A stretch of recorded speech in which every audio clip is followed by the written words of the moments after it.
Hello, and welcome to the OVPRE Research Portal. Proposals and Awards. This electronic system allows you to create proposals, track awards, and prepare renewals or continuations, all in one place. This module is an introduction to SmartForms. The following instructions focus on getting you started on a new proposal. Instructions for working on resubmissions, continuations, or renewals can be found in their own video modules. Please check our website for the entire menu of video module subjects.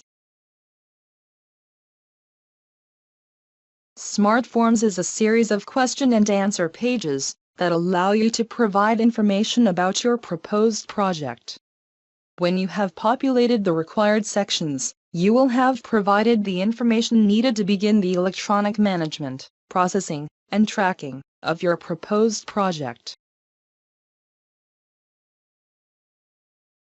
In addition to creating a data file, the information you input here will create the transmittal to pre-populating certain areas of the SF424 for sponsors who require that form.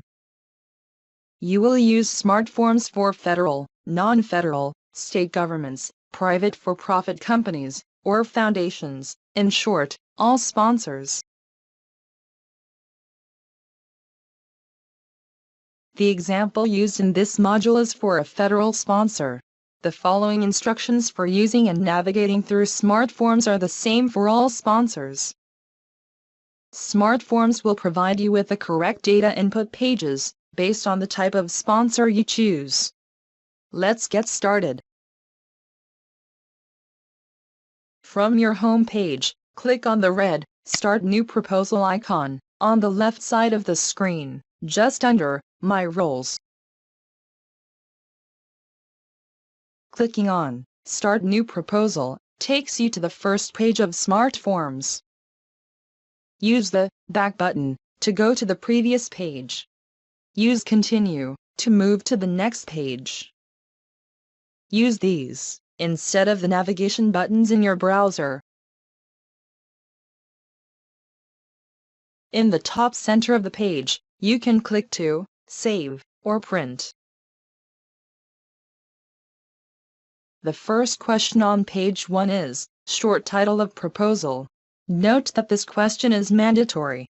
Throughout SmartForms, the red asterisk always means a required field.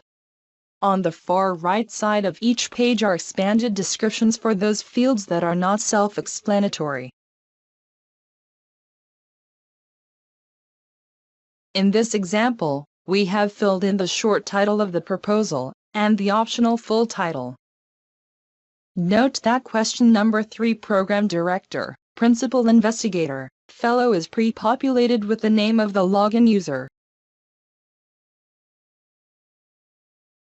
If you are creating a proposal where someone else is the PI, PD, fellow, you would choose the Select button and fill in the appropriate name. If you have the bio sketch available for the PI, PD, you have the option to attach it here. Select the prime sponsor. SmartForms allows you to enter and search in several ways. Enter the sponsor name by typing directly into the box. SmartForms will start a pop-up window of possible choices. Click on the correct sponsor, and it will be populated into the form. You can also choose the Select button first, and a window with advanced search options will pop up. From here, you can choose from several more advanced search options, as needed. This description for searching and populating SmartForm input boxes applies to all similar input boxes throughout SmartForms.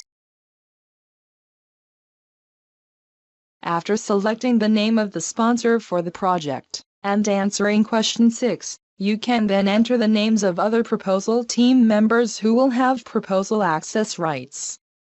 These people are not named on the proposal, but will have access to the proposal to help you complete forms upload documents, etc.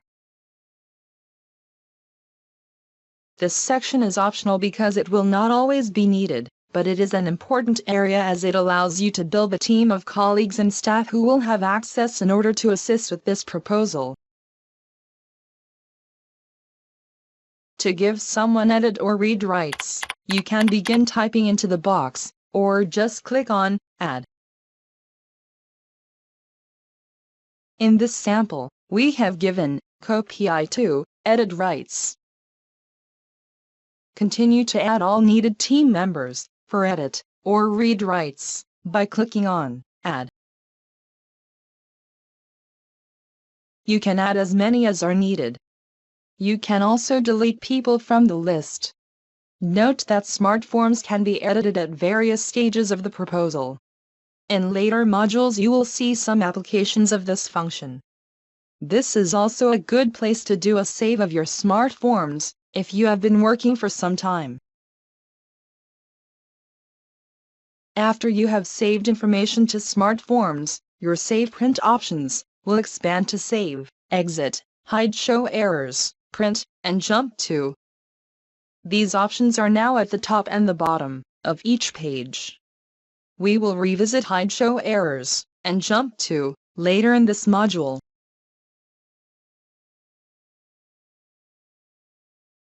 Additional Personnel is an optional screen that will be automatically included if you said yes to the question, will there be other individuals named? This is the page where you add co-PIs and any other key personnel who will be involved in the project. On this page, Section 1.0 is for adding key persons at UGA. Section 2.0 is for adding non-UGA key persons. Clicking Add here pops up an Add Institutional Project Personnel fill-in box. Add your institutional project personnel information in this fill-in box.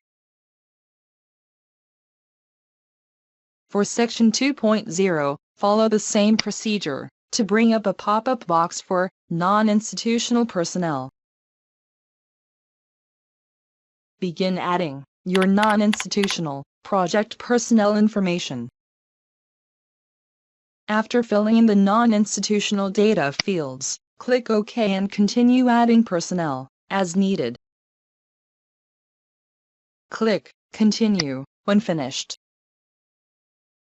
Your next screen is credit information. Here you will be filling in the academic, F&A return, and Center Institute credit information that will be a part of the data used in routing to department heads, deans, and other UGA signature authorities. This information will be familiar from past OSP transmittal forms. Next, begin by clicking on Update beside the name of the PI. Again, you will use Add to begin filling in the needed information. If your project includes cost sharing, matching, see the instructions to the right of the screen. If your project does not include cost share and/or matching, just click Continue. This slide begins the sections that pertain to specifics of sponsor and project type. Note that type of application pre-fills as new, and in this sample, federal. It is new because of the choice you made at the very beginning of this module, and federal is pre-populated from your previous selection at Select Direct Sponsor. On this page, you will fill in any compliance review areas that are relevant to this project.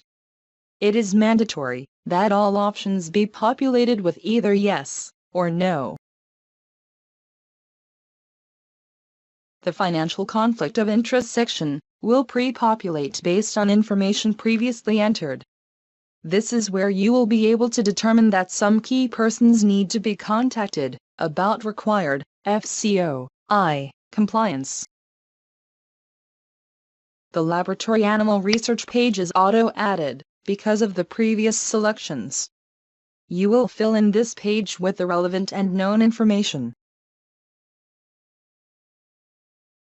The hazardous material usage page is automatically added based on the previous compliance issues selection. The information on the right side of the screen will direct you to ways that you can search for opportunity numbers. You must add the opportunity number, and then click Find. When your matching opportunity pops up, choose it. Next, click Continue. Funding Opportunity Announcement. When working with a federal sponsor, this screen will tell you if the required forms are fully supported by the e-research portal. You will learn more about using the information on this page in our module, Federal Proposals. This screen asks about program income and is automatically added because the sample proposal is federal. On submission dates, 1.0 is pre-populated based on the opportunity number. 2.0 pre-populates based on how many days are required for OSP review. For 3.0, this date does not auto-populate. Enter an estimated date, unless the guidelines provide a specific date that you expect to receive a response. Expected start date is self-explanatory. It auto-populates to the date you are creating your proposal, so you will have to change it to the appropriate expected start date. After updating the start date, click Continue. Always click OK, as this message is not optional, but the result is that your budget will still start on the date that you chose for expected start date. Budget periods. For 1.0 budget period, advanced editing. Read the information on the right side of the screen before choosing an option and proceeding. Completion instructions is the last page of SmartForms. On this page, you will see additional instructions for moving on to create and edit other sections of the proposal. One option is to complete your submission by clicking Finish. You can click here to create or update your SF424. If you are updating the SF424, be aware that you will override any previous manual changes made directly in the existing form. Click OK to proceed with the update. If you are the PI, you also have the option to submit to OSP. Next, we will cover some helpful features that will help you navigate SmartForms. Earlier, we mentioned that as you begin to populate SmartForms, the options at the top and bottom of the screen expand to include more than just Save and Print. This screen shows the use of the Hide Show Errors function. You can check for errors by using the Hide Show Errors function. At any point where this option is available, you can click this and any errors up to that point will be shown in red. Click here to jump to a page that contains errors. You are taken to the screen where you can see and correct the errors, or save and return later. The Jump To option allows you to navigate within SmartForms to any page either forward or backward from where you are. Jump To always displays the page that you are currently on above the menu. Next, click on any section within the menu to navigate forward or back to another screen. In this example, we have navigated to the 1.4 General Proposal Information Screen. This navigation tool is useful to quickly refer to information on previous pages that you need for your current page. Later, when you are processing resubmissions or renewals, you will find this function useful for editing an existing SmartForm. You have now completed SmartForms. You have created a record for your proposal that will follow the project through its life cycle. You have also populated UGA internal routing forms, and have provided information for the SF424 where needed. Let's get started. You have now completed the SmartForms training video. Thank you for your time. Be sure to check out our full menu of Getting Started training videos here.